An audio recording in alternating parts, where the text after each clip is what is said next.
이슈 분석 와이 시간입니다. 시장의 중요한 이슈들 함께 챙겨보면서 투자 대비 전략 만들어 보도록 하겠습니다. 오늘은 신일섭 전문가와 함께 하도록 할게요. 어서 오세요. 네, 안녕하세요. 네, 반갑습니다. 자, 오늘 주제가 중국의 온라인 거대 업체 오프라인 시장 본격 진출입니다. 어떤 내용인가요? 네. 네. 요즘에 이번 연도에 굉장히 크게 이슈화될 만한 2007년도를 만약 정리한다면 굉장히 크게 이슈화될 만한 얘기가 뭐 여러 가지 있겠지만 일단 유통계에서는 지금 우리나라도 마찬가지고 중국 그리고 미국 이 지금 엄청난 유통업계의 변화가 일어나고 있습니다. 근데 우리가 정말 이제 실생활 속에서 지금 사실 뭐 이득을 챙길 거는 뭐 재미로 이제 시작하는 건데 이런 거예요. 지금 생필품 있죠. 되게 무겁고 오래가는 것들, 휴지라던가 비누, 샴푸 이런 거 아마 제 생각에 10년 내로 최저가로 살 수 있는 올해 내년이 될 거예요. 왜냐하면 그만큼 치열하기 때문에. 일단 우리나라 얘기부터 하면 오늘 일단 보면 지금 한중 정상회담 지금 시즌이잖아요. 그래서 지금 뭐 문재인 대통령이 여러 군데를 돌고 있어요. 그때 봤더니 뭐 추자연 씨랑 우효광 씨 부부도 나왔더라고요. 그리고 송혜교 씨가 갔어요.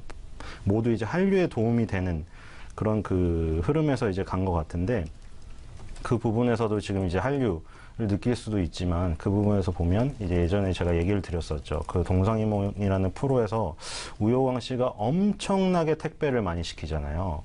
그리고 이제 그런 걸 봤을 때 전자상거래가 저희 전화랑 정말 발달했고 택배 시장이 발달했구나 이런 걸 알 수 있었고 오늘 아침에는 중국의 서민식당 아침 식사 전문 식당에 가서 문재인 대통령이 아침 식사를 중국인들과 즐겼는데 거기서 알리페이로 아마 추정이 됩니다. 그래서 모바일 결제로 결제를 했어요. 물론 중국 계좌가 없기 때문에 대사관 직원 계좌로 했는데 그 아침 식사를 하러 간 게 물론 뭐 여행스타그램 해시태그 문재인에서 나중에 엄청 나오겠죠, 여행객들이. 근데 그런 것도 있지만 지금 핀테크 산업을 체험해 보려고 갔다고 평가를 했거든요. 그러니까 중국도 뭐 보여주기도 있었겠죠. 근데 이제 보면은 중국인들은 그런 얘기도 있대요. 거지들 또 QR코드를 갖다 낸대요. 지나가는 사람한테 QR코드 찍어가지고 자기한테 결제해달라고. 그러니까 그럴 정도로 지금 돈이 없는 세상. 근데 그 생태계를 장악하고 있는 건 알리바바거든요. 그래서 지금 오늘 얘기하자고 하는 거는 결국 알리바바의 어떤 생태계, 그런 이제 장악하는 그런 흐름들을 보는 건데 우리나라 얘기부터 시작을 하면 일단 신세계 얘기를 하려고 해요. 신세계 얘기를 왜 하려고 하냐면 옛날에 우리나라 사람들은 이제 시장에서 물건을 사고 팔았겠죠. 근데 아주 오래전에는 그 다음에 이제 뭐 신세계, 현대, 롯데라는 3대 유통 공룡이 지금 나타났잖아요. 그로 인해서 지금 뭐 재래시장 살리기 뭐 이런 거 하고 있지만 뭐 특성화된 시장이 있지만 주로 가는 것은 결국 백화점 대형마트잖아요. 그래서 지금 이제 시장은 이제 없어졌고 그리고 나서 이제 그동안 계속 유통 공룡들이 안전 다 해먹었죠. 그냥 편하게. 사실 백화점에서 이제 대형마트로 뭐 변신을 하고 외곽에다가 뭐 아울렛을 짓고 이런 변화뿐이었지 어쨌든 계속 파이를 확장해 나가면서 수익을 얻는데 문제가 없었단 말이죠. 근데 어떤 부분이 나타났냐면 지금 약간 미국하고 중국하고 다른 건 있어요. 예를 들어 지금 뭐 티몬, 쿠팡 뭐 이런 소셜 커머스들 있죠. 그리고 11번가라던가 이베이 코리아, 뭐 옥션 G마켓 있는 이런 인터넷 쇼핑몰들이 예를 들어 중국의 알리바바라던가 미국의 아마존만큼 세력이 강하진 않잖아요. 아직까지 우리는 신세계, 현대, 롯데 이런 전통의 유통 강자, 오프라인 강자죠. 그런 애들이 약간 우선에 서 있죠. 그래서 약간 틀린데 예를 들어 우리나라는 쇼핑 검색을 할 때 네이버라는 포털이 장악을 하고 있잖아요. 근데 지금 다들 아시다시피 뭐 네이버에서 절대 검색 안 되게 막아놓은 것도 어떻게 들어가면 되죠? 구글에서 치면 된다고 해서 막 파일 뭐 찾을 때 구글 치잖아요. 그만큼 구글의 영향력은 큰데 구글도 두려워하는 존재가 아마존이에요. 우리가 지금 구글의 안드로이드를 사용하고 있고 페이스북에 막 팔로우해서 친구들하고 대화하고 있고 그리고 애플의 휴대폰을 쓰고 이러니까 3대 회사는 굉장히 친숙하죠. 근데 아마존닷컴은 본격적으로 우리나라 국내 진출 안 했기 때문에 덜 친숙한 면이 있을 뿐이지 아마존닷컴은 나머지 3개 업체가 다 두려워하고 있어요. 왜냐하면 검색을 할 때 쇼핑 검색을 할 때 구글로 안 들어가요. 지금 검색하는 그런 순위가 아마존에서 다 검색을 해요. 우리나라랑 약간 틀리죠. 그만큼 생태계가 아마존이나 알리바바 같은 온라인에서 모바일에 성장한 그런 업체들을 쥐고 있는데 우리나라는 약간 틀려요. 근데 이제 그런 신세계를 예를 들면 신세계가 이제 위기를 느낀 건 그런 소셜 커머스나 인터넷 그런 쇼핑 업체들이 모바일을 무기로 무섭게 치고 올라가고 온 거죠.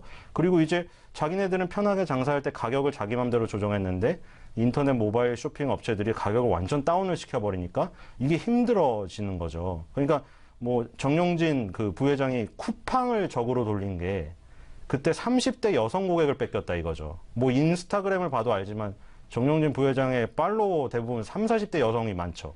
댓글도 다 30, 40대 여성이 거의 불만도 쓰고, 근데 팀원한테 다 뺏겼다 이거죠. 처음에 뭐 기저귀를 뺏기고 티슈를 뺏기고 왜 이런 생필품들을 뺏기느냐. 그래서 30대 여성들을 본격적으로 공략하면서 쿠팡을 완전히 적으로 삼은 다음에 1원 전쟁을 시작했잖아요. 1원이라도 낮게.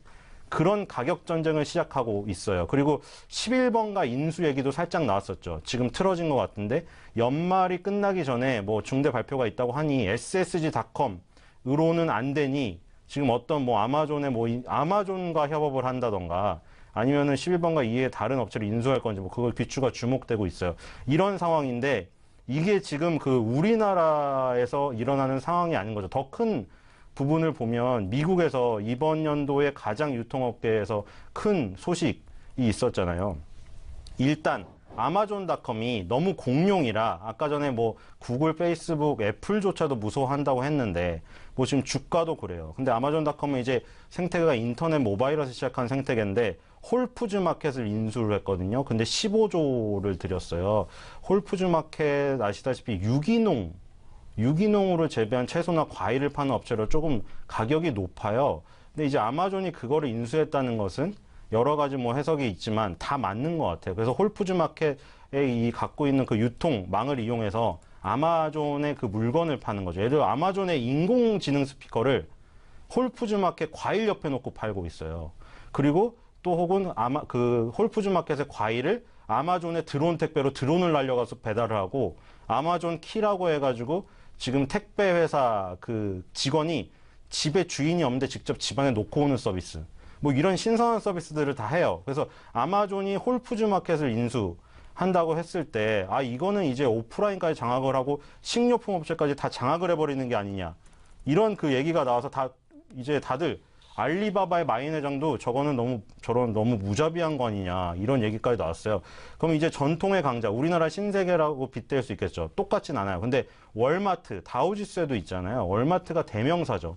코스트코도 있지만 월마트가 더 크죠. 근데 이 월마트도 어떻게 보면 마찬가지예요. 아마존이 너무 공룡이 되어서 사실 이 티몬 쿠팡 이 아마존의 그런 부분까지는 올라가지 않았죠. 근데 지금 미국은 이 아마존이 월마트보다 더 강해져 버린 거예요. 그래서 이제 월마트도 어떻게 할까 하다가 제트닷컴이라는 회사를 인수하게 됩니다. 그래서 제트닷컴이라는 회사를 인수한 게 아마존에서 2년을 일한 사람을 인수를 했어요. 그 CEO가 있는 회사를.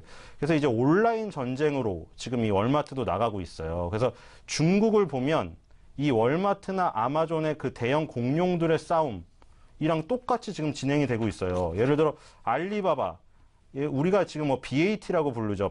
바이두, 알리바바, 텐센트 홀딩스. 근데 그 중에 이제 알리바바가 아마존과 비견될 수 있는 부분이 있죠. 그래서 중국 최대의 소매업체 가오신 소매그룹에 투자를 했거든요. 그리고 징동 오프라인 편의점. 징동이라는 회사는 알리바바에 이어서 2위인 회사인데 오프라인 편의점을 인수하고 경쟁에 지금 뛰어들었어요. 그러니까 지금 아마존이 홀푸즈 마켓을 인수했듯이 알리바바도 지금 똑같이 진행이 되고 있거든요.